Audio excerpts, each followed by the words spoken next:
এছাড়া আল্লাহর সামনে দাঁড়িয়ে সুপারিশ করে। কার সাহস এত সুপারিশ করে? মনে করছেন বাবার দরবারে গেছেন, বাবা আপনার সুপারিশ করে জান্নাতে নিবে নাকি?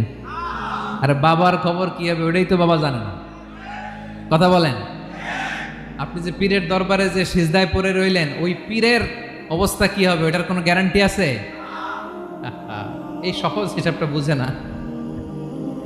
আপনি যেই দরবারে যে মাথা ঘষেন, যেই দরবারে যে সেজদা দেন, যেই দরবারে যে মানত করেন, যেই পীরের পায়ের মধ্যে পড়ে থাকেন, ওই পীরের অবস্থা কি সেটাই তো সে জানে না, ঠিক কিনা?